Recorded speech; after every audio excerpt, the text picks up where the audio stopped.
Hello friends, this is Kuldeep. Welcome on our channel intellectual tribe.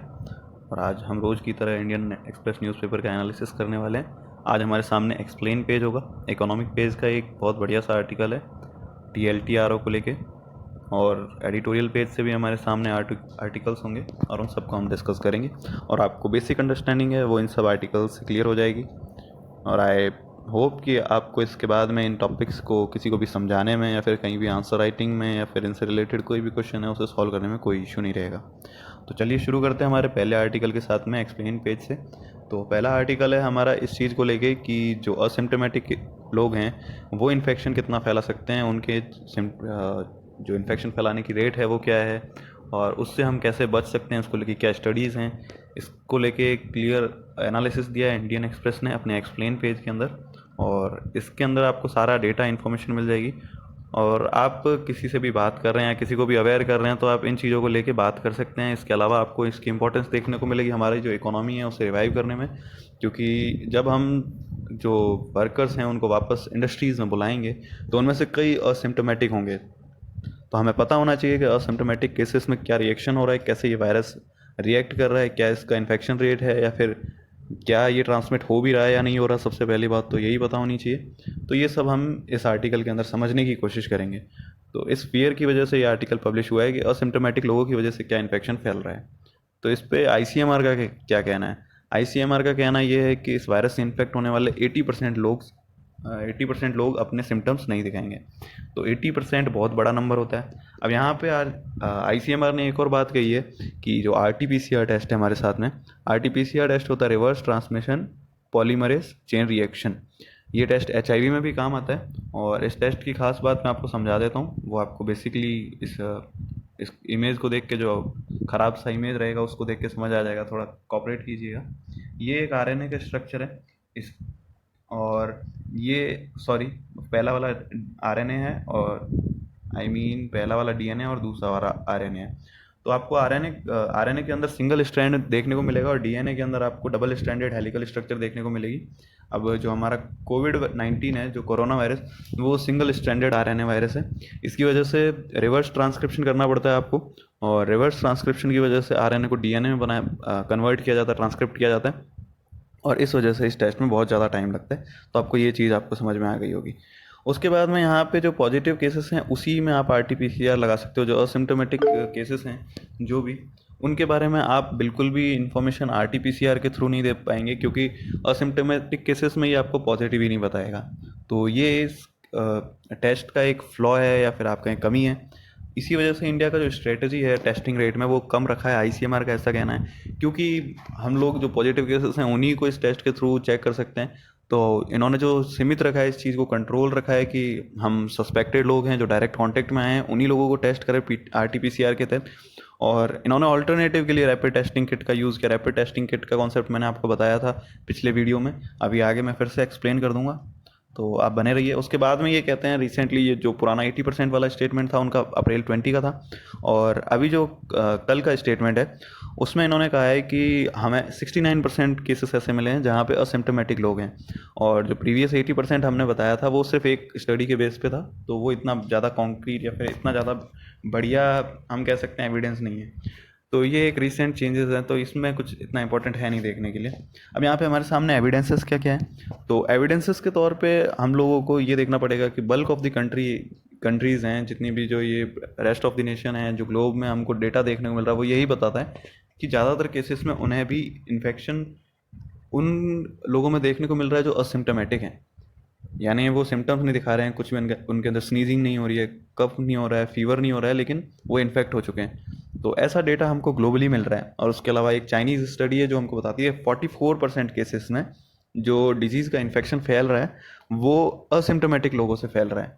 ये एक Chinese study है, वो हमको ये बताती है। अब यहाँ पे एक टर्म है वायरल शेडिंग, उसको थोड़ा सा हम देखेंगे ध्यान से। यहाँ पे मैं हाईलाइट कर देता हूँ। ओके, तो वायरल शेडिंग का मतलब क्या है, इस चीज़ को समझिए। जो वायरल शेडिंग का मतलब ये है कि आप किसी और को इन्फेक्ट कर सकते हैं, यानी एक पॉजिटिव आदमी है वो किसी और को इन्फेक्ट कब करने लगेगा, तो वो अपने सिम्टम्स दिखाने से 2 से 3 दिन पहले लोगों को इन्फेक्ट करना चालू कर देगा। तो ये वायरल शेडिंग होता है, ठीक है। तो ये कॉन्सेप्ट आई होप आपको समझ में आ गया होगा। और जो 44% का डेटा है वो एक ग्वांगजाओ मेडिकल यूनिवर्सिटी है चाइना का, जो WHO के साथ में काम कर रहा है, और इन्होंने ही अपना डेटा पब्लिश किया था कि 44% केसेस के अंदर आपको असिम्टोमेटिक केसेस हैं वो देखने को मिलेंगे, और वो लोग भी इन्फेक्शन फैला रहे हैं, ऐसा इनका कहना है। अब यहाँ पे बात की गई है कि ये जो प्री सिम्टोमेटिक स्टेज है ये क्या है। तो बेसिकली WHO है जो इस कोविड-19 के ट्रांसमिशन को 3 स्टेजेस में डिवाइड करता है, यानी जो ट्रांसमिशन हो रहा है इस डिजीज़ का वो 3 स्टेजेस में हो रहा है। अब 3 स्टेजेस कौन सी है, तो पहली वाली स्टेज इन्होंने बोली असिम्टोमेटिक, दूसरा बताया प्री सिम्टोमेटिक, और चौथा बताया सिम्टोमेटिक स्टेज। असिम्टोमेटिक नाम से पता चल रहा है आपको, जब आप सिम्टम्स नहीं दिखा रहे तब अगर आप ट्रांसमिशन कर रहे हैं तो वो असिम्टोमेटिक होगा।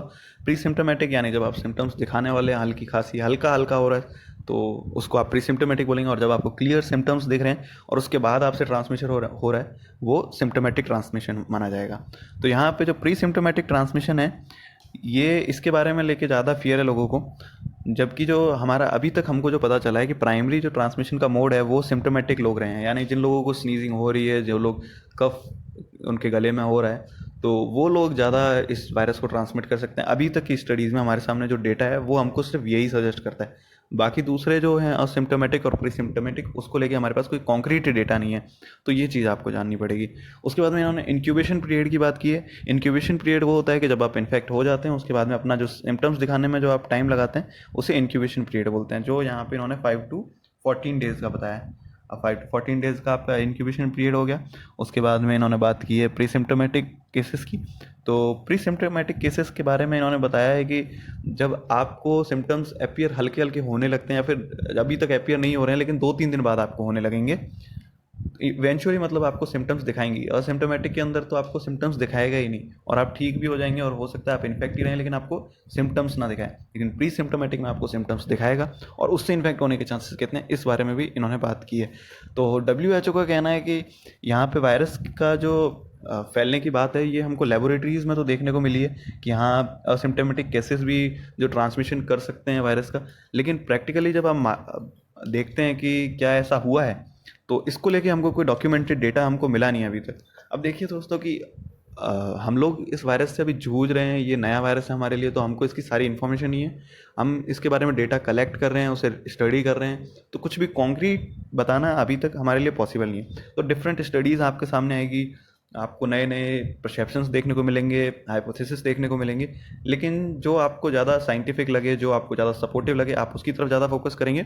और जो बेसिकली है इतना ज़्यादा आपको उनमें डेटा पे नहीं जाना है, जो एग्जैक्ट फैक्ट है उसी के ऊपर रहना है, क्योंकि आपसे जो क्वेश्चन पूछा जाएगा हमेशा वो फैक्ट को लेके पूछा जाएगा। जो वेरियस डेटा है वो वेरी कर सकता है अलग अलग जगह पे, तो उसमें कोई दिक्कत वाली बात नहीं है। अब यहाँ पे US CDC का क्या कहना है ये हम देखेंगे। तो US CDC कहती है कि US का जो सेंट्रल फॉर डिजीज़ कंट्रोल है वो कहता है कि यहाँ पे प्री सिम्टोमेटिक और जो असिम्टोमेटिक ट्रांसमिशन है दोनों तरीके का ट्रांसमिशन हमको देखने को मिल सकता है।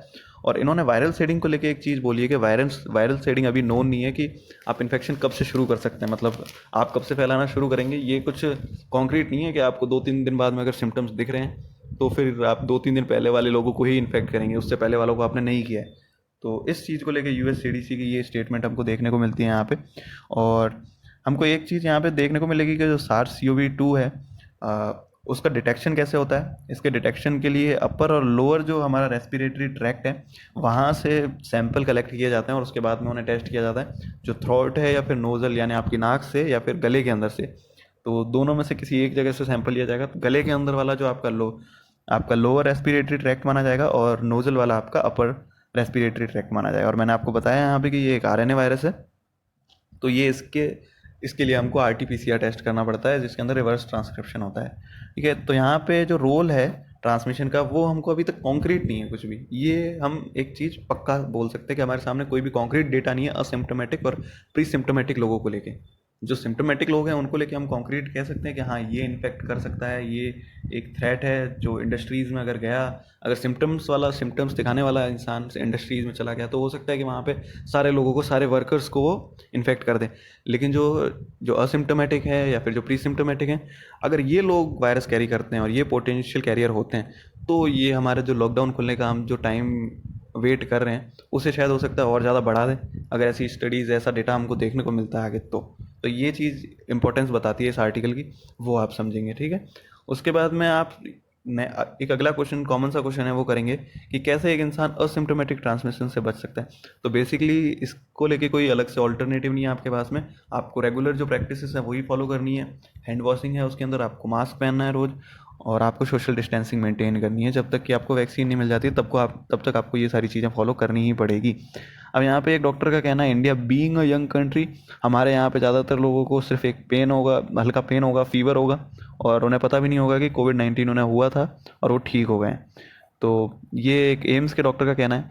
अब ये बात तो सच है कि हमारा जो डेमोग्राफिक डिविडेंड है वो दुनिया में सबसे ज़्यादा है। यानी डेमोग्राफिक डिविडेंड मतलब जो आपकी वर्किंग एज पॉपुलेशन है वो वर्ल्ड में सबसे ज़्यादा है। लेकिन बावजूद इसके हमारे यहाँ पे इतनी हाई पॉपुलेशन होने की वजह से वल्नरेबल ग्रुप्स भी बहुत ज़्यादा है।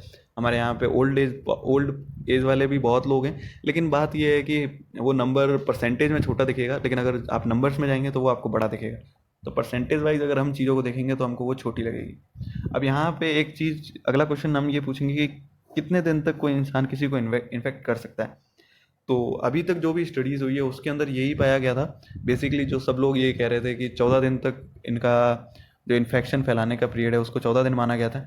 लेकिन कुछ केसेस यहाँ पे देखने को मिले। केरला के अंदर रिसेंटली एक 54 ईयर ओल्ड लेडी है जो पॉजिटिव टेस्ट की गई, वो भी ऑलमोस्ट 1 महीना क्वारंटीन होने के बाद में। केरला का आपको मैंने मॉडल पिछले एडिटोरियल में बताया था कि वो लोग बाकी स्टेट्स की तरह नहीं 14 दिन का क्वारंटीन कर रहे हैं, वो लोग 24 डेज़ का क्वारंटीन कर रहे हैं। तो ये उनका एक स्ट्रेटेजिक डिफरेंस है जो हमको देखने को मिलेगा। तो यहाँ पे एक 54 ईयर लेडी का एग्जाम्पल है हमारे सामने। उसके अलावा कुछ और एग्जाम्पल भी इन्होंने बताए हैं कि और भी कई सारे एग्जाम्पल है, डजन्स, जहाँ पे लंबे टाइम बाद में हमको लोगों में पॉजिटिव केस देखने को मिला है, और जबकि वो उतने टाइम से क्वारंटीन थे। तो ये चीज़ एक नई हमको समझ में आएगी यहाँ से।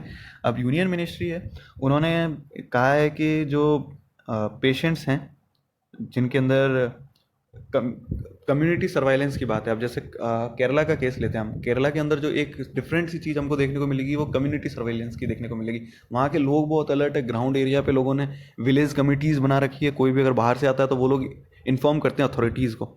तो इस टाइप का जो कम्युनिटी सर्विलेंस है वो बहुत ज़्यादा हेल्पफुल हो सकता है। और जो क्वारंटीन पीरियड है उसको 28 डेज़ की एडवोकेसी भी की है यूनियन मिनिस्ट्री ने, लेकिन वो बहुत ज़्यादा है। और प्रैक्टिकली आपको कई बार चीज़ें देखने को मिलेगी कि किसी इंसान को 1 महीने तक बंद कर देना, ये थोड़ा इम्पॉसिबल सी चीज़ नज़र आती है। लेकिन हो सकता है हमको आने वाले टाइम में ये भी देखने को मिले।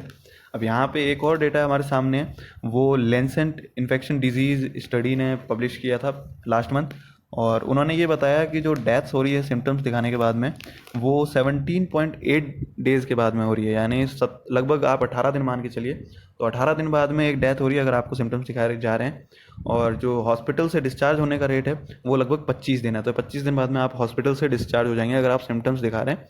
ये एक स्टडी पब्लिश हुई थी पिछले महीने। तो यही है हमारे सामने। लेकिन अभी एट अ पॉइंट हम ये नहीं कह सकते चीज़ों को लेके कि जो हमारे सामने असिम्टोमेटिक लोग हैं उनको हम जाने दें, उनको इंडस्ट्रीज़ में आने दें, वापस से वर्कर्स को बुला लें और काम करें, इकोनॉमी को रन करवाएं। तो ये एक बहुत अच्छा स्मार्ट मूव नहीं होगा। तो अच्छा ये है कि हम थोड़ा और वेट करें, स्टडीज़ को आने दें, रिसर्च पेपर जो पब्लिश हो रहे हैं उनको मॉनिटर करें और उसके बाद किसी कंक्लूजन पे जाएं। अगला जो हमारा आर्टिटोरियल है वो है ऑयल प्राइस के क्रैश के बाद में शुगर प्राइसेस को लेके और इसकी वजह से इंडिया में होने वाले इम्पैक्ट को लेके।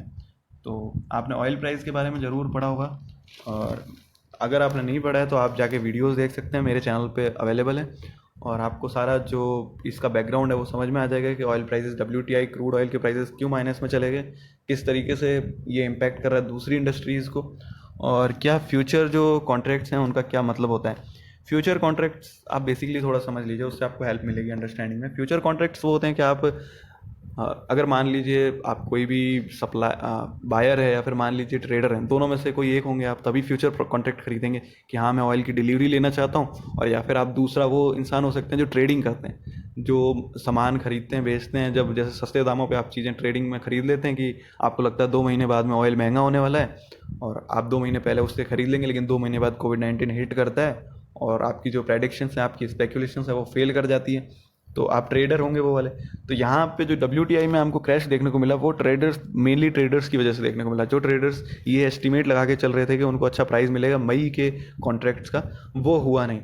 उन ट्रेडर्स के साथ में ये चीज़ फायर बैक कर गई और अल्टीमेटली उनको लास्ट दिन तक, जो लास्ट डे था वो 21 अप्रैल था, तब अपने सारे कॉन्ट्रैक्ट्स बेचने पड़े लोगों और ऐसे लोगों को भी बेचने पड़े कि हम आपको पैसे भी देंगे, आपको कॉन्ट्रैक्ट भी देंगे, यानी आप ऑयल भी मिलेगा आपको और पैसा भी मिलेगा, लेकिन आप एक कॉन्ट्रैक्ट ले लीजिए, क्योंकि उन्हें रोल ओवर करना पड़ेगा, उन्हें आगे बढ़ना पड़ेगा।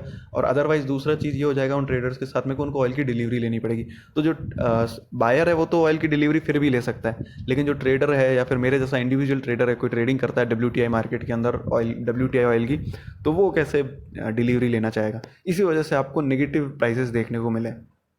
अब यहाँ पे शुगर के ऊपर इसका इम्पैक्ट क्यों देखने को मिला, ये हमें समझना पड़ेगा। शुगर के प्राइस हैं वो ऑयल के बाद में क्यों कोलैप्स हो गए, वो चीज़ ऑब्जर्वेशन में आई है। तो 10% का शुगर प्राइस में फॉल देखने को मिला है, तो 10% काफ़ी बड़ी बात है। अब इसका मेन रीज़न जो है वो आपको मैं मोटे तौर पे समझाऊं तो एक तो डिमांड कंजप्शन घट गया है अचानक से। आपको देखने को मिलेगा कि जो भी हमारे शादियां हैं, रेस्टोरेंट्स हैं, या फिर जो भी आइसक्रीम वगैरह कंज्यूम हो रही थी मार्केट के अंदर, वो अचानक से कंजम्पशन बंद हो गया है। लोगों ने थ्रोट इन्फेक्शन की वजह से आइसक्रीम्स खाना बंद कर दिया है, स्वीटनिंग जो कोल्ड बीवरेजेस थे वो बंद हो गए हैं। तो उस वजह से जो शुगर की डिमांड है वो घट गई, और सप्लाई है वो तो हमारे सामने वैसी की वैसी बनी हुई है। इस वजह से शुगर की प्राइसेस भी आपको कोलैप्स होती हुई दिखेगी। लेकिन क्या ये सिर्फ एक सिंगल रीज़न है, तो ये भी हम जानेंगे आगे। उससे पहले एक डेटा है हमको हमारी इंडिया का, कि हमारा जो शुगर का नॉर्मल प्रोडक्शन था, कंजप्शन था, वो पिछले साल था 25 से 26 मैट्रिक टन, और इस साल वो 1.5 से 2 मैट्रिक टन कम होने वाला है। तो यानी कि लगभग आप मान सकते हैं 10% का हमारा कंजम्पशन है वो कम होने वाला है, क्योंकि शादियाँ नहीं हो रही है और रेस्टोरेंट्स बंद हैं, और भी जो इंस्टीट्यूशनल गैदरिंग्स होती हैं वो अचानक से बंद हो गई है। तो इस वजह से हमको शुगर का कंजम्पशन है वो कम देखने को मिलता है। अब अगला क्वेश्चन जो मैंने बताया था आपको कि क्या ये सिंगल रीज़न है, तो नहीं, ये सिंगल रीज़न नहीं है, ये सिर्फ एक मेजर रीज़न है कि हमारे सामने कंजम्पशन डिमांड में आपको डिक्लाइन देखने को मिला है। उसके अलावा और एक रीज़न है कि क्रूड ऑयल की प्राइस बढ़ने की वजह से, सॉरी घटने की वजह से, यहाँ पे जो आप इथेनॉल बना रहे थे शुगर केन से इथेनॉल भी बनाया जाता है, और इथेनॉल की ब्लेंडिंग करी जाती है ऑयल के साथ, पेट्रोल के साथ में। आपने शायद ये पढ़ा होगा, और अगर नहीं पढ़ा है तो आप ये समझिए कि जो हमारा शुगर केन्स हैं और शुगर है, उससे हम इथेनॉल बनाते हैं। प्योर फॉर्म का अल्कोहल होता है इथेनॉल, बेसिकली 99% प्लस प्योरिटी होती है इथेनॉल की, और उसको हम ब्लेंड करवाते हैं, यानी मिक्स कर देते हैं ऑयल पेट्रोल के साथ में। जिससे क्या होता है कि हमारा जो ऑयल है वो कम यूज़ होगा, और इथेनॉल जो सस्ता सोर्स है हमारे सामने, उसे हम यूज़ करके एक अच्छा फ्यूल बना सकते हैं। अब जैसे अगर ऑयल के प्राइसेस गिर जाएंगे तो आप ब्लेंडिंग नहीं करेंगे, आप दूसरी तरफ जाना ही नहीं चाहेंगे, क्योंकि आपके पास ऑलरेडी जो डिमांड है उससे ज़्यादा सप्लाई हो रही होगी। तो फिर आप जो शुगर केन है उसका यूज़ है वो कंजम्पशन उसका घट जाएगा। तो दूसरा उसका फैक्टर आपको यहाँ देखने को मिल रहा है, क्योंकि ऑयल प्राइसेस गिरी है, इस वजह से शुगर की प्राइसेस भी गिरी हैं। तो ये आपको लिंक एक समझना पड़ेगा। अब यहाँ पे जो डेटा दिया है इन्होंने, वो डेटा इतना इंपॉर्टेंट ही नहीं है, लेकिन आप बेसिकली देख लीजिए कि जो ब्राज़ील है उनकी इन्होंने स्पेशली डेटा बताया है कि ब्राज़ील के अंदर शुगर केन से जो ये लोग इथेनॉल बनाने वाले थे, उसके अंदर एक फॉल देखने को मिलेगा। जो पिछले साल आपको देखने को मिल रहा था कि आप 31.62 बिलियन लीटर एथेनॉल बना रहे थे, और इनका जो कंजम्पशन था वो सिर्फ शुगर को जो डायरेक्ट कंज्यूम करते हैं वो इनका 26.73% था, जो आपको इस बार उल्टा होते हुए नज़र आएगा। जो कंजम्पशन है वो 36 मैट्रिक टन शुगर हो जाएगा, और जो इथेनॉल इस साल जो प्रोड्यूस करेंगे वो 26 बिलियन लीटर होगा, क्योंकि डिमांड उतना घट गई है। आपको ये चीज़ समझ में आएगी, क्योंकि अभी पूरा शटडाउन है, इकोनॉमिक एक्टिविटीज़ बंद है, लोग अपनी गाड़ियाँ नहीं यूज़ करेंगे, तो इस वजह से डिमांड का डिक्लाइन होना नॉर्मल सी बात है। अब इंडिया के अंदर हमको क्या इफेक्ट देखने को मिलेगा, अगला क्वेश्चन ये आता है। तो इंडिया के अंदर भी हमको डिप देखने को मिलेगा, क्योंकि सिंपल सी बात है कि एक तो ब्राज़ील ने हायर आउटपुट दिया है, उनके वहाँ पे शुगर का प्रोडक्शन बढ़ा है, और India one of the largest state था, जहाँ तक मुझे पता है कि शायद लार्जेस्ट था, वन ऑफ द लार्जेस्ट भी क्या कहूँ मैं। तो शुगर का लार्जेस्ट स्टेट जो एक्सपोर्टर था, इंडिया एक प्रोड्यूसर था, तो ये बहुत बड़ी बात है। उसके बाद अचानक से ब्राज़ील जैसे कंपटीटर का आ जाना, तो इस वजह से भी शुगर प्राइसेस का डिप होना बनता है। और दूसरा रीज़न हमको जो बेसिकली वो देखने को मिलेगा, वो हमारे यहाँ भी इथेनॉल वाला ही देखने को मिलेगा।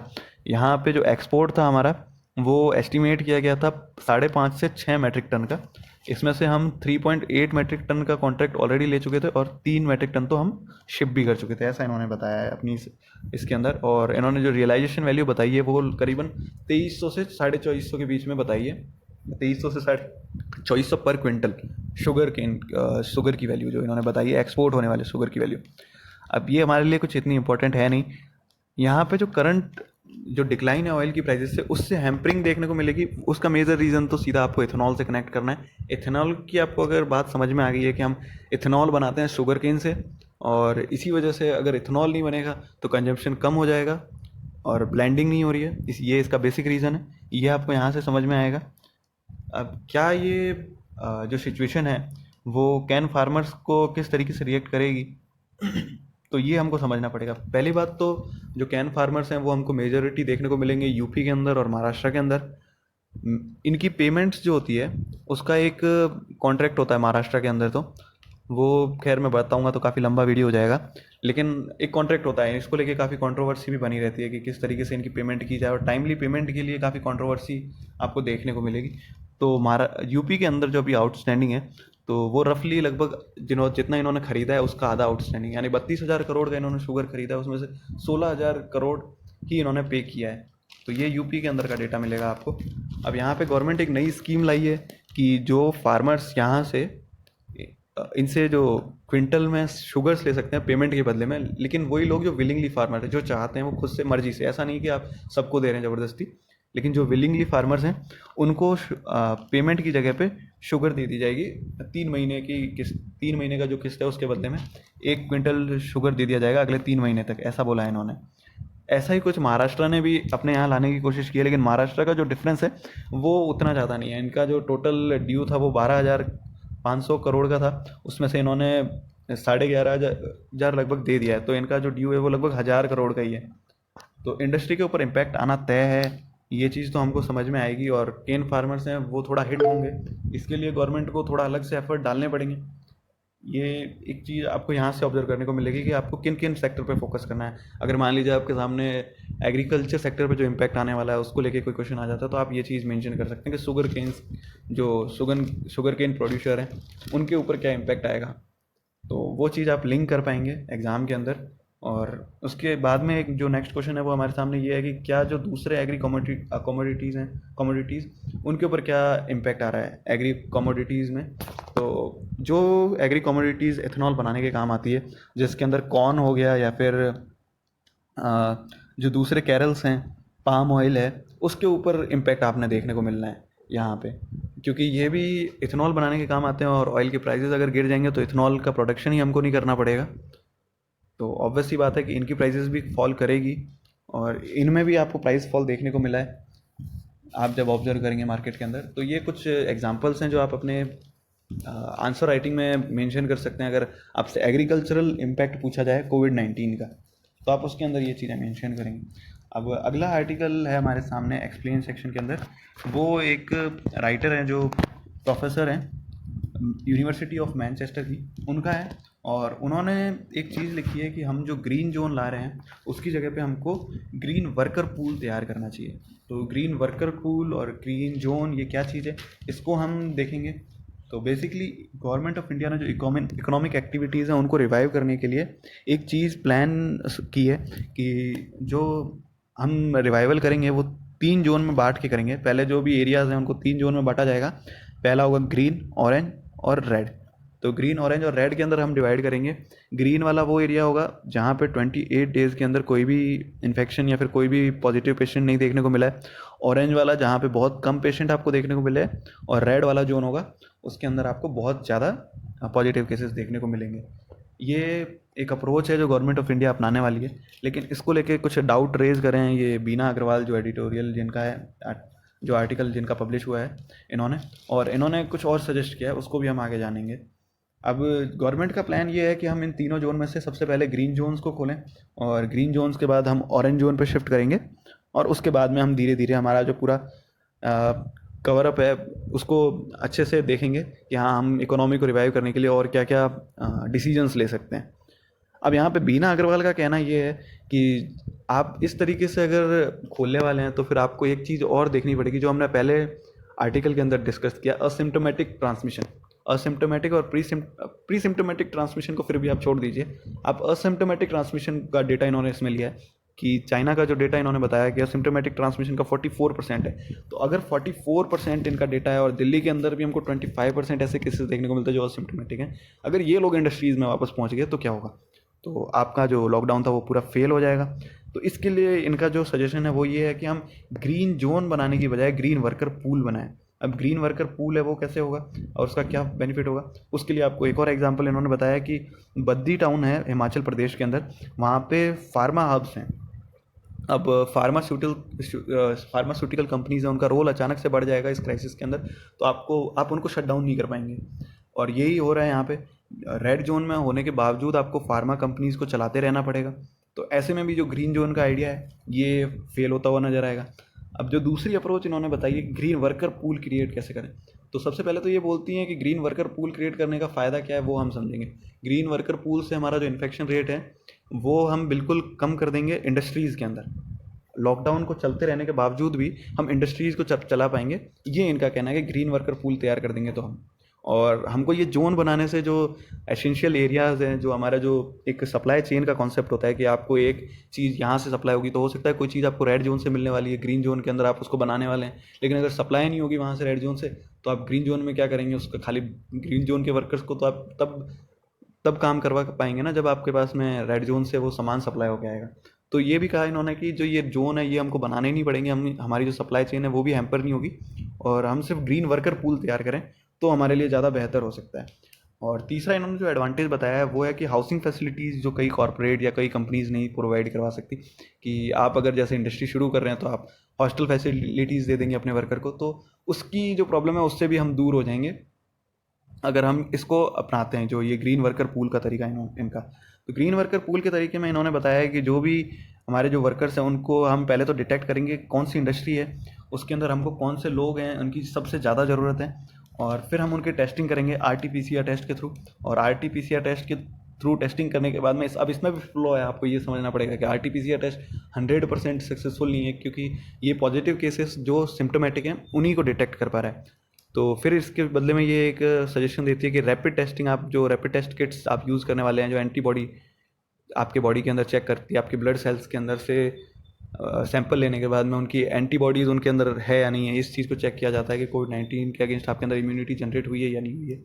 तो दूसरा सजेशन ये दे रही है वो टेस्ट किए जाएँ, और जिन लोगों में एंटीबॉडीज़ तैयार हो गई है उन लोगों को हम ग्रीन वर्कर पूल में शामिल कर सकते हैं, क्योंकि वो लोग हैं उनके अंदर इम्यूनिटी ऑलरेडी तैयार हो जनरेट हो चुकी है, और वो हेल्प करेगी हमको। जो वर्कर पूल है जो होल जिसके अंदर जो इन्फेक्टेड लोग नहीं हैं उनके अंदर भी हेल्प करेगी कि इम्यूनिटी सिस्टम कुछ लोगों के पास होती है, वो हर्ड इम्यूनिटी का कॉन्सेप्ट होता है कि आपका एक फिक्स नंबर अगर फिक्स नंबर आपके यहाँ पे वो इन्फेक्ट हो चुका है तो फिर आपके यहाँ पे इम्यूनिटी जनरेट हो जाती है, और वायरस के जो ट्रांसमिट होने के चांसेस हैं वो कम हो जाते हैं, क्योंकि ज़्यादातर लोग ऑलरेडी एक इम्यूनिटी अपने बॉडी के अंदर प्रेजेंस देखते हैं इम्यूनिटी का। अब इन्होंने जो सेकंड इशू बताया है कि हमको जो आइडेंटिफिकेशन है सर्विसेज का, बिजनेसेस का एंटीबॉडी टेस्टिंग के लिए, वो कौन सा करना है। तो इन्होंने बताया कि सबसे पहले प्राइमरीली हमको फोकस करना है हेल्थ सर्विस वर्कर्स हैं, जो इन्होंने एग्जांपल दिया था हिमाचल प्रदेश का, क्योंकि उस इंडस्ट्री की हमको सबसे ज़्यादा ज़रूरत है अभी। और उसके बाद में इन्होंने बताया है कि जो पर्सनल्स हैं, जो वर्कर्स हैं जो अभी लगातार काम कर रहे हैं, उन लोगों की टेस्टिंग हमको पहले करनी है। और वो वर्कर्स जो PPE किट बनाने में, वेंटिलेटर और ऑक्सीजन कॉन्सेंट्रेटर्स बनाने में और मेडिसिन बनाने में काम आएंगे, उनको हमको सबसे पहले ग्रीन वर्कर पूल के अंदर शामिल करना है, ये ऐसा इनका कहना है। उसके बाद में अल्टीमेटली हमको माइग्रेंट वर्कर के ऊपर स्विच तो करना ही पड़ेगा, क्योंकि आज नहीं तो कल आपको इकोनॉमिक एक्टिविटीज़ को बूस्ट करना है, आपको अपना जो GDP है उसको भी श्रिंक होने से बचाना है। फ़िलहाल तो ग्रोथ के बारे में आप बात नहीं कर सकते, तो श्रिंक होने से भी बचाना है, तो आपको अल्टीमेटली जो ग्रीन वर्कर पूल है उसकी तरफ जाना ही पड़ेगा, ऐसा इनका कहना है। अब यहाँ पे इन्होंने एक और चीज़ बताई है कि हम जो माइग्रेंट वर्कर्स हैं उनको स्टेडियम वगैरह है वहाँ पे स्टे का एक चांस दे सकते हैं, वहाँ पे ये लोग सेल्फ कुकिंग करेंगे, जो भी ग्रीन वर्कर पूल के अंदर जो आए हुए लोग हैं। अब इससे ये होगा कि स्टेडियम में ये लोग रहेंगे तो ज़्यादा लोगों को इन्फेक्ट नहीं कर पाएंगे, और यहाँ पे आपको एक आइसोलेशन की फैसिलिटी मिल जाएगी। और हमारे जो स्टेडियम्स और स्कूल्स अभी शट हो रखे हैं, बंद हो रखे हैं, सॉरी वही बात है, मतलब उनका भी हम यूज़ कर पाएंगे। अल्टीमेटली एक्चुअली में आपको स्कूल्स और कॉलेजेस तो चालू होते रिज्यूम होते दिख जाएंगे, लेकिन आप स्टेडियम को यूज़ कर सकते हैं, ऐसा इनका कहना है, क्योंकि स्टेडियम जैसी फैसिलिटीज़ इतना ज़्यादा यूज़ नहीं होती है, ऐसा इनका मानना है। लेकिन मुझे लगता है कि ये कुछ बहुत ज़्यादा अच्छी अप्रोच नहीं होगी। बेसिकली आप यहाँ पे देखेंगे कि PCR टेस्टिंग है उसके अंदर भी फ्लॉ है, और रैपिड टेस्टिंग के अंदर भी फ्लॉज हैं। तो अभी हम कॉन्क्रीट नहीं कर कह सकते इस चीज़ के बारे में कुछ, लेकिन आप इनके आइडिया को पूरी तरह से इग्नोर भी नहीं करेंगे। जैसे छोटे इंडस्ट्रीज़ हैं, वहाँ पे तो ग्रीन वर्कर पूल का आइडिया बिल्कुल काम कर सकता है, और जो इंपॉर्टेंट इंडस्ट्रीज़ हैं उनके लिए हम ग्रीन वर्कर पूल को यूज़ कर सकते हैं। बाकी इकोनॉमिक लेवल पे आप पूरे इंडिया के माइग्रेंट वर्कर्स हैं उनको लाएं और आप उनकी बात करें कि उनका ग्रीन वर्कर पूल तैयार किया जाए, तो वो मेरे हिसाब से कुछ वायबल तरीका नहीं होगा। उसके बाद में आते हैं हम इकोनॉमिक सेक्शन के ऊपर। इकोनॉमिक सेक्शन के अंदर आपको एक बहुत ही इंपॉर्टेंट और एक बहुत ही बढ़िया सा आर्टिकल देखने को मिलेगा। वो आपको मिलेगा TLTRO के 2.0 के अंदर। अब TLTRO 2.0 क्या है? इसका मतलब है targeted long term repo operation. Targeted long term repo operation सबसे पहले आरबीआई कब लाया था, ये पहले आप समझिए। आरबीआई ने पिछले साल targeted long term repo operation लाया था। इसका मेन जो मकसद था वो ये था कि जो स्ट्रेस सेक्टर है हमारा, जहाँ पे क्रेडिट नहीं हो रहा है, जहाँ पे लैंडिंग नहीं कर रहे हैं बैंक, उनको बूस्ट किया जाए, इकोनॉमिक एक्टिविटीज़ को बूस्ट किया जाए, लैंडिंग ज़्यादा से ज़्यादा करी जाए।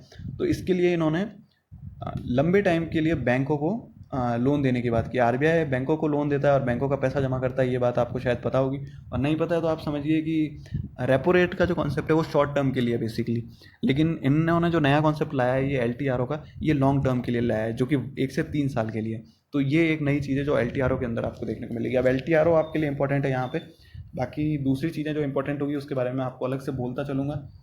तो LTRO 2.0 लाया है अभी आरबीआई, क्योंकि जो LTRO 1 है वो बेसिकली आपको फेल होता हुआ नजर आएगा। LTRO 1 के अंदर जो गवर्नमेंट बैंक्स हैं उन्होंने पैसा ले लिया, उन्होंने रेपो रेट के ऊपर पैसा तो ले लिया आरबीआई से, लेकिन जो पैसा है आगे वो सप्लाई बड़े कॉरपोरेट्स हैं जिनकी रेटिंग्स बहुत अच्छी है या फिर जिनकी स्टेबिलिटी है, आपको रिस्क कम है, उन्हीं के अंदर जो पैसे का फ्लो है वो देखने को मिलेगा, गवर्नमेंट कंपनीज़ के अंदर फ्लो देखने को मिलेगा। तो उससे क्या हो गया कि जो दूसरे NBFCs हैं जो छोटे हैं या फिर जिनकी रेटिंग अच्छी नहीं है या फिर जो माइक्रो फाइनेंसिंग इंस्टीट्यूट्स हैं, उनके पास जो पैसे का फ्लो है वो ज़्यादा गया नहीं है। इसी वजह से आरबीआई को LTRO 2.0 लाना पड़ा है। अब LTRO 2.0 लाने के बाद में आरबीआई ने देखा कि जो 25 करोड़ का फंड अलोकेट किया इन्होंने, उसके अंदर से बैंकों ने सिर्फ 12,500 करोड़ ही लिया। तो ये भी एक बड़ी चीज़ थी, आरबीआई के सामने चैलेंज था कि किस तरीके से बैंकों को बोला जाए या फिर बैंकों को बताया जाए कि आपको लैंडिंग आगे करनी है तो आप पैसा लीजिए यहाँ से और लैंडिंग कीजिए, तभी हम इकोनॉमी को रिवाइव कर पाएंगे। लेकिन बैंक थोड़े से रिलक्टेंस हो गए हैं रिस्क लेने को लेके, तो वो अपना जो सारा का सारा लोन है वो सिर्फ टॉप रेटेड कॉरपोरेट्स को देना चाह रहे हैं, और उन्हीं लोगों को देना चाह रहे हैं जहाँ पे इनका पैसा सेफ रहे, बजाय कि जहाँ पे पैसे की ज़रूरत है या फिर जेन्युइन जो आपको MSMEs या जो छोटे सेक्टर के बिजनेस मिलेंगे वहाँ पे पैसे का फ्लो नहीं जा रहा है। तो यहाँ पे एक प्रपोजल आता है, वो आता है PCG को लेके। PCG क्या है? Partial credit guarantee. ये कॉन्सेप्ट आपको देखने को मिलेगा पिछले साल में।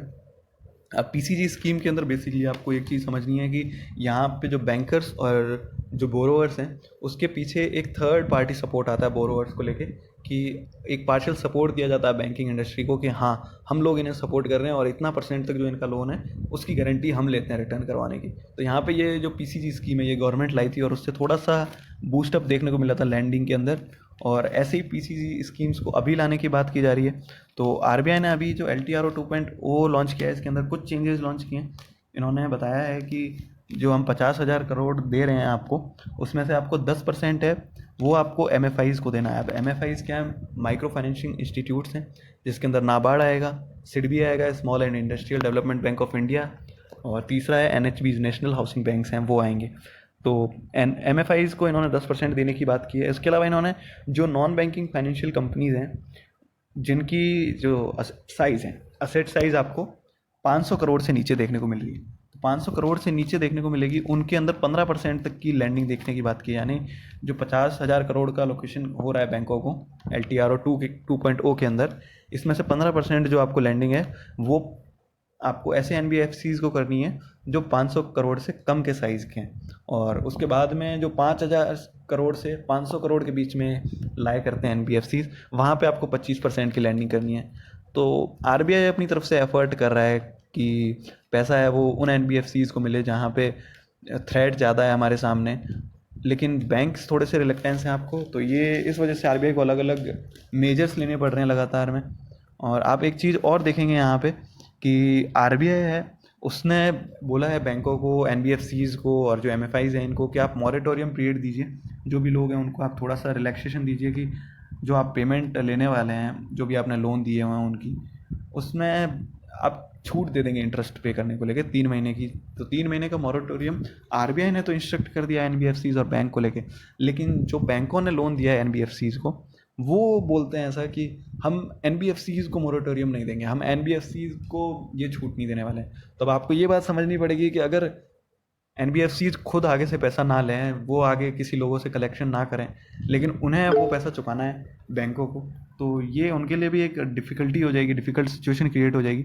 और इसी को लेके इन्होंने बताया है कि अगर इसी तरीके से चीज़ें चलती रही तो जून तक एनबीएफसीज के ऊपर जो डेट ऑब्लिगेशन होगा वो 1.75 लाख करोड़ का होगा, जो कि काफ़ी ह्यूज है। तो इसको लेके वरीसम साइन है आरबीआई के बीच में कि क्यों नहीं बैंक ट्रांसफ़र करना चाह रहे हैं जो बेनिफिट्स हैं वो स्मॉल एनबीएफसीज को, जिनको असेट की जरूरत, जिनको लिक्विडिटी की ज़रूरत है, उनका असेट साइज छोटा है, उनकी क्रेडिट रेटिंग है वो ज़्यादा अच्छी नहीं है। तो अगर आपको इकोनॉमिक रिवाइवल चाहिए तो आपको उन्हें सपोर्ट करना ही पड़ेगा, क्योंकि जो स्मॉल एनबीएफसीज हैं वही एमएसएमईज वगैरह को सपोर्ट करते हैं। जो एमएसएमईज हमारी इंडस्ट्रीज़ हैं, micro and small medium enterprises हैं, इनको सपोर्ट करने वाले जो एनबीएफसीज हैं उनको भी हमें सपोर्ट करना पड़ेगा। और इसी के लिए पीसीजी स्कीम लाने की बात की है, जो मैंने आपको बताया कि पार्शियल क्रेडिट गारंटी स्कीम है, वो गवर्नमेंट हो सकता है इसके ऊपर रिकंसीडर करे, और रिकंसीडर क्या करे, वापस से लाना ही पड़ेगा, क्योंकि आपको जब ऐसी सिचुएशन देखने को मिल रही है, बैंक से रिलक्टेंट हैं अगर लोन देने को लेके, तो ये सिचुएशन हमारे सामने राइज करनी ही है। अब यहाँ पे एक चीज़ इन्होंने बताई है आगे चल के कि जो TLTRO 1.0 था, उसके अंदर इन्होंने, जो बैंक थे, उन्होंने सारी फंडिंग है वो सिर्फ पब्लिक सेक्टर एंटिटीज़ को दे दी और बड़े कॉरपोरेट्स को दे दी। तो ये मैं आपको ऑलरेडी बता चुका हूँ। अब यहाँ से आपको एक चीज़ देखने को मिली होगी कि आरबीआई अपनी तरफ से पूरे एफर्ट कर रहा है, लेकिन प्रॉब्लम क्या है कि एक तो कंज्यूमर डिमांड नहीं है, उस वजह से जो बड़े बड़े कॉरपोरेट हाउसेज हैं वो लोन लेना नहीं चाहते। उसके अलावा बैंकों की रिलक्टेंसी है, उन लोग जो छोटे एमएसएमईज हैं या फिर छोटे इंडिविजुअल्स हैं जो लोन तो लेना चाहते हैं, लेकिन बैंक उनके ऊपर ज़्यादा रिस्क नहीं लेना चाहते हैं। तो इस वजह से वो अपना एनपीए है उसको मेंटेन करके रखना चाहते हैं, और वो लैंडिंग उन्होंने रोक रखी है। तो ये एक आरबीआई के सामने बड़ा चैलेंज है कि किस तरीके से पैसा है वो लोगों के हाथ में बैंक के थ्रू पहुंचाया जाए। अगर ऐसा नहीं होता है तो आरबीआई को दूसरे चीज़ों के बारे में भी सोचना पड़ेगा। हेलीकॉप्टर मनी का कॉन्सेप्ट होता है, जहाँ पे जो पैसा है वो सरकार के पास जाता है और सरकार पे ट्रांसफ़र करती है। बैंकों से आप लैंडिंग की बात नहीं करेंगे। अगर लैंडिंग की बात करेंगे बैंकों के थ्रू तो उसको आप क्वांटिटेटिव ईजिंग बोलेंगे, लेकिन हेलीकॉप्टर मनी के अंदर थोड़ा दूसरा तरीका होगा। सरकार को पैसा देता है आरबीआई, और वहाँ से सरकार सीधा फिर डीबीटी के थ्रू लोगों को पैसा ट्रांसफ़र करती है। ये चीज़ है। अब ये एक बहुत अच्छा आर्टिकल है जो आपको मेरे हिसाब से पढ़ना चाहिए, और आपको चीज़ें समझ में आ जाएंगी जब आप इसको पढ़ेंगे। इकोनॉमिक सेक्शन के अंदर हमारे सामने ये एक इम्पोर्टेंट चीज़ थी। और दूसरा एक छोटा सा इम्पोर्टेंट आर्टिकल आया है, वो अमेजन इंडिया का पायलट प्रोजेक्ट को लेके। इन्होंने अपने पायलट प्रोजेक्ट के ऊपर 10 करोड़ रुपए का बूस्ट देने की बात की है, जो कि एक बहुत छोटा बूस्ट है। और इन्होंने जो बूस्ट दिया है वो एग्जैक्टली एक दिन बाद में, जब रिलायंस जियो और फेसबुक के बीच में एक डील साइन हुई है कि वो जियो के अंदर फेसबुक 10% स्टेक खरीदेगा, उसके बाद में ये चीज़ देखने को मिल रही है आपको। तो यहाँ पे आपको एक चीज़ समझनी पड़ेगी कि एक हॉस्टाइल टेक ओवर है हमारा जो एसेंशियल सर्विस मार्केट का है, उसको देखते हुए फेसबुक चाह रहा है कि जो अकेले मार्केट कवर है वो जियो और फेसबुक अकेले ना कर ले। सॉरी, अमेजन चाह रहा है कि अकेले जो मार्केट है वो जियो और व्हाट्सएप ना कवर कर ले फेसबुक के थ्रू। तो इसीलिए अमेजन भी अपने आप को बाहर निकालने की अपनी इन्वेस्टमेंट कर रहा है, अपने लोकल जो स्टोर्स हैं उनके ऊपर एक्सपेरिमेंट करके अपनी रीच को बढ़ाने की कोशिश कर रहा है। हालांकि अमेजन एसेंशियल सर्विस के मार्केट में पहले से है, लेकिन अचानक से जो बड़े बड़े प्लेयर्स की एंट्री है, जो फेसबुक की एंट्री है जियो के साथ में, ये पूरे मार्केट को एक इनके हाथ से छीन के ये मोनोपोली क्रिएट कर सकती है फेसबुक और जियो की। तो इसकी वजह से अमेजन में थोड़ी सी फुर्ती देखने को मिलेगी आपको अगले ही दिन। लेकिन अमेजन का जो ये 10 करोड़ रुपए का बूस्ट है, ये कुछ बहुत बड़ा नहीं है। आप ये तो आप क्लियर समझ सकते हैं। ऊपर से अमेजन के पास उतना बड़ा नेटवर्क नहीं है जितना व्हाट्सएप की वजह से फेसबुक के पास है और रिलायंस जियो की वजह से है उनके पास में। तो इन दोनों के पास करीबन करीबन 40 करोड़ कस्टमर्स का बेस है। तो अगर आप मानेंगे इनमें से कॉमन भी, तो कम से कम मिनिमम 40 करोड़ कस्टमर का बेस इनके हाथ में आने वाला है। अमेजन के पास इतना बड़ा कुछ प्लेटफॉर्म नहीं है कि वो लोगों को अपने से फॉलो करवा पाए या फिर उनकी एसेंशियल सर्विसेज को लोग फॉलो करें। तो ऐसा केस अमेजन के साथ में नहीं है, ये आपको समझ में आएगा। अब आते हैं हमारे एडिटोरियल पेज के ऊपर। एडिटोरियल पेज के अंदर हमको जो मेनली आर्टिकल्स मिलेंगे वो दो मिलेंगे। एक बिग डील है जिसमें इन्होंने बात की है जियो और फेसबुक की जो अलायंस हुआ है उसके बारे में। अब यहाँ पे इन्होंने कुछ जो एजम्पशंस बताए हैं कि क्या कंसर्न्स हो सकते हैं इस बड़ी डील को लेके। तो पहला कंसर्न तो आपको मैंने बताया कि जो मार्केट है वो मोनोपोलाइज हो सकता है, बड़े बड़े प्लेयर्स की अचानक से एंट्री होगी तो जो छोटे मोटे प्लेयर्स हैं, जो ग्रोफर्स या बिग बास्केट आपको देखने को मिलते हैं, इनका जो एग्जिस्टेंस है वो खतरे में आ जाएगा और जो सारा मार्केट है वो एक तरीके से फेसबुक और जियो की मोनोपोली में चला जाएगा। ये बड़ा थ्रेट है जो आपको इस आर्टिकल के अंदर नहीं, लेकिन आपको इकोनॉमिक सेक्शन के आर्टिकल के अंदर देखने को मिल जाएगा और उससे आप समझ सकते हैं। इस आर्टिकल के अंदर इन्होंने जो थ्रेट बताया वो बताया डेटा प्राइवेसी को और नेट न्यूट्रलिटी को लेके। तो इन्होंने बताई बेसिकली बात करी है कि 10% जियो ने अपना स्टेक है वो बेच दिया है फेसबुक को, और इसी के थ्रू फेसबुक की एंट्री हो जाती है इंडियन ऑनलाइन मार्केट के अंदर। क्योंकि अभी तक फेसबुक इंडियन ऑनलाइन मार्केट के अंदर डायरेक्ट तरीके से इन्वॉल्व नहीं था, अभी डायरेक्ट तरीके से इन्वॉल्व हो जाएगा। और इसके बाद में जो जियो और फेसबुक है वो ऑब्वियस सी बात है कि एसेंशियल सर्विसेज की तरफ मूव करेंगे। जो जियो मार्ट था जियो का उसे इवॉल्व करेंगे और जितने भी छोटे मोटे प्लेयर्स हैं उनको बाहर निकाल देंगे। ये तो खैर छोटा थ्रेट है, लेकिन दूसरा थ्रेट है, मेजर थ्रेट, वो है प्राइवेसी को लेके, यूज़र के डेटा की प्राइवेसी को लेके। क्योंकि फेसबुक का रेपुटेशन है वो बहुत अच्छा नहीं है इस चीज़ को लेके। आपने कैम्ब्रिज एनालिटिका एपिसोड के बारे में ज़रूर सुना होगा जहाँ पे फेसबुक अपना जो यूज़र्स हैं उनका डेटा है वो सेल कर रहा था। तो ये एक बड़ी बैड रेपुटेशन है इंटरनेशनल मार्केट के अंदर फेसबुक की। और उसके बीच में वो अगर इंडिया के अंदर आता है तो डेटा प्रोटेक्शन को लेके लोगों के बीच में कंसर्न्स तो होंगे। और यहीं पे जो रिलायंस जियो का कहना है कि हम लोग हैं वो डेटा लोकलाइजेशन के ऊपर फोकस करते हैं, फेसबुक डेटा के फ्री फ्लो के ऊपर फोकस करता है। और अंबानी जो है, आपको मुकेश अंबानी है, उनकी एक अपील देखने को मिलेगी गुजरात वाइब्रेंट समिट के अंदर पिछले साल कि इंडिया का जो डेटा है उसकी लोकलाइजेशन इंडिया के अंदर की जाए। जो दूसरे फॉरेन कॉरपोरेट्स हैं उनको हमारा डेटा चुरा के डेटा बाहर ले जाने की परमिशन ना दी जाए और डेटा लोकलाइजेशन किया जाए इंडिया के अंदर और इंडिया के लोगों के बीच में यूज़ किया जाए इसे। ऐसी अपील आपको उन मुकेश अंबानी से आती हुई देखने को मिलेगी लास्ट ईयर में। और ये बेसिकली कॉन्सेप्ट है चाइना का।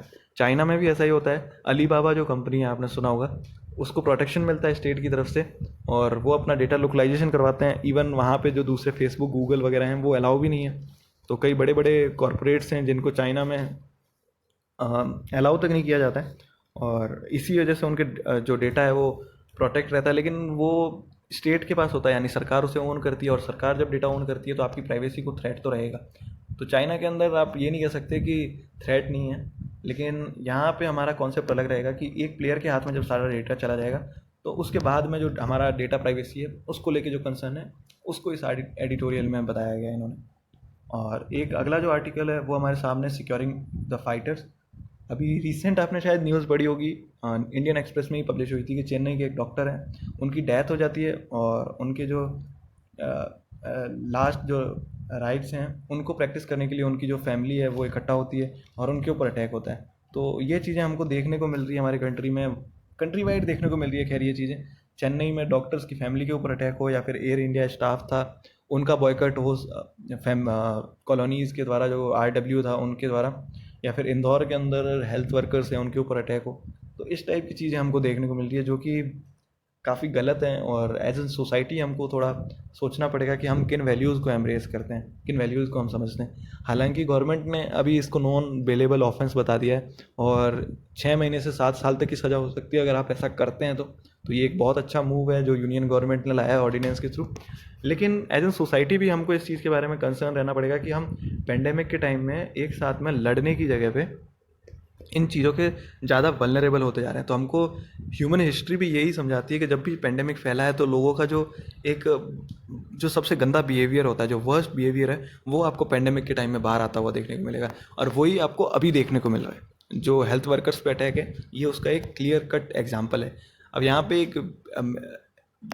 एक चीज़ और बोली गई है, आप अगर ऑब्जर्व कर रहे थे कि जो केरला का मॉडल है, केरला के अंदर कम्युनिटी अवेयरनेस बहुत ज़्यादा है। मैंने कवर किया था इसको कल वाले एडिटोरियल के अंदर कि केरला का जो रोबोट सिस्टम है वो किस तरीके से डील कर रहे हैं ऐसी चीज़ों से। तो केरला में आपको ऐसे केसेस नहीं देखने को मिलेगी क्योंकि वहाँ पे लिटरेसी बहुत ज़्यादा है, वुमेन लिटरेसी बहुत ज़्यादा है और वो लोग अवेयर हैं। वहाँ पे विलेज कमेटीज़ बना रखी हैं उन लोगों ने अवेयरनेस के लिए। तो ऐसे केसेस आपको वहाँ पे नहीं देखने को मिलेंगे, क्योंकि वहाँ पे अवेयरनेस ज़्यादा लोगों के अंदर है। सोशल जो उनका प्रैक्टिसेस हैं वो रेस्ट ऑफ दी कंट्री से बिल्कुल अलग है। इस वजह से आपको ऐसी प्रैक्टिसेस उधर नहीं देखने को मिलती है और बाकी के नॉर्थ इंडिया के अंदर आपको ज़्यादा देखने को मिलेगी। और यही इन लोगों ने इस आर्टिकल के अंदर डिस्कस किया है। और ये जो थ्रेट्स हैं वो आपको समझ में आए होंगे कि क्या क्या थ्रेट्स हैं और इसको लेके हम क्या चेंजेस कर सकते हैं। क्या चेंजेस कर सकते हैं ये तो गवर्नमेंट ने खैर लिए हैं स्टेप्स, लेकिन एज एन सोसाइटी भी हमको इसके बारे में कंसर्न रहना पड़ेगा। अब एक अगला आर्टिकल है, यहाँ पे इंटरेस्टिंग सा आर्टिकल अजय वीर जाखड़ से देखने को मिलेगा।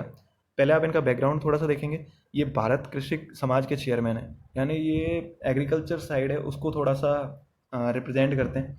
अब इनकी जो सजेशंस हैं वो हो सकता है आप उससे एग्री ना करें, लेकिन आपको ओपिनियन पता होना चाहिए कि कभी कभी कैसे कैसे ओपिनियंस आपको देखने को मिलेंगे जब पेंडेमिक चल रहा होगा उसके बीच में भी। तो सबसे पहली चीज़ तो ये है कि ये बोलते हैं कि इंडिया में जब अचानक से इकोनॉमिक एक्टिविटीज़ रुक गई है तो हमको जो लोन्स हैं वो फॉरेन इंस्टीट्यूशन से लोन्स के बारे में सोचना चाहिए, लेने के बारे में सोचना चाहिए। और हमको जो ये सैलरी कट्स हैं वो हमको करने चाहिए। कई जितने भी जो ये गवर्नमेंट एम्प्लॉयज़ हैं इनके अंदर इनका जो अलाउंसेस हैं उनके अंदर कट्स करने चाहिए। उसके अलावा जो पेंशनर्स हैं उन पेंशनर्स को भी अपने अंदर कट्स देना चाहिए। एक फिक्स इन्होंने अमाउंट बताया कि 30,000 से ऊपर जो पेंशनर्स लेते हैं उनको 25% का कट देना चाहिए। तो ऐसे सजेशंस हैं जो आपको एग्री करने को नहीं मिलेंगे कि आप बोलेंगे अचानक से आप हर किसी का ऐसे जो पेंशन पे डिपेंडेंट बंदा है उसका पैसा थोड़ी ना ले लोगे। तो ऐसे भी कुछ सजेशंस आते रहते हैं इस बीच में, लेकिन आपको सिर्फ इन्हें रीड करना है, आपको न्यूट्रल रहना है। और आपको हमेशा जब भी आप किसी एडिटोरियल को पढ़ते हैं तो आप उसके जो राइटर हैं उसको ज़रूर थोड़ा सा उसका बैकग्राउंड देखें। उससे आपको ज़्यादा क्लियर अंडरस्टैंडिंग होगी कि वो राइटर हैं वो किस तरफ की बात करेंगे। आपको पता होना चाहिए कि राइटर किस तरफ का सजेशन देंगे, उनके बैकग्राउंड से आप पता लगा सकते हैं। हो सकता है कुछ केसेस में आपको न्यूट्रल राइटर मिल जाए, लेकिन ज़्यादातर केसेस में वो आइडियोलॉजिकली किसी ना किसी तरफ इंक्लाइन होंगे, या तो वो राइट की तरफ होंगे या फिर वो लेफ्ट की तरफ होंगे। तो कुछ ना कुछ इंक्लिनेशन देखने को मिलता है। तो आपकी जो अंडरस्टैंडिंग है आपको उसे न्यूट्रल बना के रखने के लिए आप ऐसा ना हो कि कम्प्लीटली इन्फ्लुएंस हो जाए, क्योंकि आपको फैक्ट दिए जाते हैं, आपको और भी सारी डेटा दिया जाता है इन आर्टिकल्स के अंदर में। तो आपको इन्फ्लुएंस करने की पूरी कोशिश की जाती है, लेकिन आपको अगर बैकग्राउंड पता होगा तो आप ये चीज़ समझ सकते हैं कि आपको इस एडिटोरियल के अंदर क्या देखने को मिलने वाला है, और उसके बाद में आप उसका अच्छा एनालिसिस कर पाएंगे। तो मेरी तरफ से आज के एडिटोरियल के अंदर, आज के इंडियन एक्सप्रेस के डिस्कशन के अंदर इतना ही था। अगर आप लोगों को ये वीडियो पसंद आती है तो आप लाइक कीजिए, अगर नहीं पसंद आ रहा है तो डिसलाइक कीजिए, लेकिन रिव्यू ज़रूर लिखिए। फिर डिस्कशन बॉक्स में, कमेंट बॉक्स में सजेशंस ज़रूर दीजिए कि क्या चीज़ है जो आपको पसंद नहीं आई है। और अभी मैं ज़्यादा चीज़ों को कवर करने की कोशिश कर रहा हूँ, इसलिए हो सकता है आपको लगे कि लाइन टू लाइन डिस्कशन नहीं हो पा रहा है, लेकिन आपको ब्रॉड आइडिया ज़रूर हो जाएगा। और इसके बाद में आप अगर न्यूज़ पढ़ रहे हैं और अगर आप आंसर राइटिंग भी करेंगे तो आपको ब्रॉड आइडिया होना चाहिए। जो छोटे छोटे फैक्ट्स हैं उनको लेके आपको कुछ भी लिखने की ज़रूरत नहीं होती है। जैसे कि आपको पिछले केस में वो 44% जो चाइनीज़ स्टडी का डेटा है वो आपको कहीं पे भी मेंशन कोट करने की ज़रूरत नहीं पड़ेगी। आप ज़्यादा अच्छा रिलायबल डेटा WHO का डेटा होगा वो मैं आपको ज़रूर हाईलाइट करके बताऊंगा, ICMR का डेटा होगा वो हाईलाइट करके बताऊंगा। लेकिन जो छोटे इंस्टीट्यूट्स है या फिर छोटी छोटी स्टडीज़ हैं उनको लेके आपको ज़्यादा सोचना नहीं है या उस डेटा को लेके ज़्यादा वरीड नहीं रहना है। मेन आपको कॉन्सेप्ट समझना है हर बार। अगर कॉन्सेप्ट आपको पता है तो आप कभी भी जब न्यूज़ आएगी तो आप उस कॉन्सेप्ट के हिसाब से उसे एनालाइज कर पाएंगे। और यही कोशिश है मेरी, इसीलिए मैं आपको एक्सप्लेन पेज समझा रहा हूँ शुरू से। और एडिटोरियल पे मेरा फोकस उतना रहा नहीं है, क्योंकि अगर आप एक्सप्लेन पेज को समझते हैं तो एडिटोरियल की आप हेडिंग देख के या फिर अगर उसकी आप जो छोटे पॉइंट्स हैं उनको देख के भी आप क्लियर कंक्लूजन निकाल सकते हैं। तो चलिए एंड करते हैं इस वीडियो का। Thanks for watching this video.